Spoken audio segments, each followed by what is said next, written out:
খাল থেকে আব্বু কাঁকড়া নিয়ে আসছে আর এই কাঁকড়া রান্নার রেসিপিটাই আজকে আপনাদের সাথে শেয়ার করব। হ্যালো এভরিওয়ান, আসসালামু আলাইকুম। আমি এই প্রথমবার কাঁকড়া রান্না করব, এর আগে কখনো রান্না করি নাই। ছোটোবেলায় যখন নানু বাড়িতে গিয়েছিলাম আমার ছোটো মামি একবার কাঁকড়া ভুনা করেছিল, সেটা আবার টমেটো দিয়ে। আসলে কাঁকড়ার টেস্টটা একদম চিংড়ি মাছের মতো খেতে। আর কাঁকড়া আমি কাটতে পারি না, কিভাবে কাঁকড়া কাটতে হয় সেটা হচ্ছে ভাবির কাছ থেকে আমি শিখে নিচ্ছি। নেক্সট টাইমে যখন কাঁকড়া খাবো তখন নিজেরটা নিজেই কেটে নিব। তো এই তো ভাবি সুন্দর করে পরিষ্কার করে নিতেছে।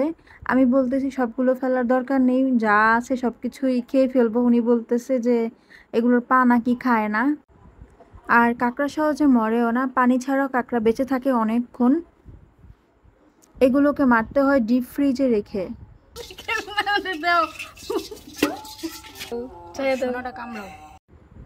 আর এই কাঁকড়ার মাথাটা দেখতে একদম ঝিনুকের মতো ছিল, মন চায় কাঁচাই আমি খেয়ে ফেলি।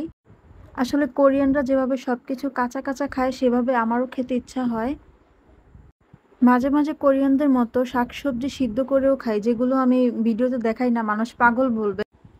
খুবই সিম্পলভাবে আজকে কাঁকড়া রান্না করব।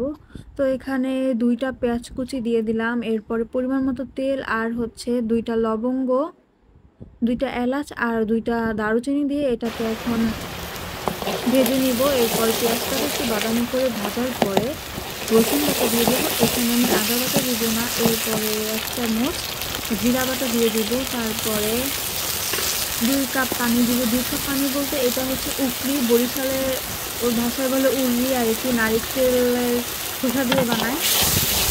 এরপর হলুদ মরিচ আর লবণ দিয়ে মশলাটাকে ভালো মতো কষাবো। কষানো শেষ হয়ে গেলে যখন মশলা থেকে তেলটা উপরে ভেসে উঠবে তখনই হচ্ছে কাঁকড়াগুলো দিয়ে এটাকে নেড়ে চেড়ে আবার কষাবো। প্রায় 10 মিনিটের মতো নাড়তেই থাকবো। আর আমার শ্বশুরবাড়িতে কেউ কাঁকড়া খায় না, আমি অনেকবার সবাইকে সেধেছি, বাট কেউ নাকি খাবে না, এজন্য আমি আমার নিজের জন্যই হচ্ছে রান্না করতেছি। তো এখন মশলাগুলো কষানো শেষ, এরপরে হচ্ছে পরিমাণ মতো পানি দিয়েছি। এখানেও 1 কাপ পানি দিয়েছিলাম আমি। তো ফাইনালি আমার কাঁকড়া রান্না শেষ হয়ে গেছে এবং এটা খেতেও কিন্তু ভীষণ টেস্টি ছিল, একদম চিংড়ি মাছের মতো। গলদা চিংড়ি রান্না করলে যেরকম টেস্ট আসে সেরকমই হয়েছে। কাঁকড়া রান্না শেষেই আমি তাড়াতাড়ি শাওয়ার নিয়েছি এবং শাওয়ার নেওয়ার পরেই আমি কাঁকড়াটাই আগে খেয়েছি।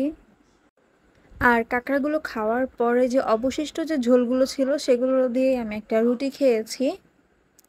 এই ছিল আজকের আমার রেসিপি। সবাই ভালো থাকবেন, সুস্থ থাকবেন, আর আমার কাঁকড়া রান্নাটা কেমন হয়েছে সেটা অবশ্যই কমেন্ট করে জানাবেন।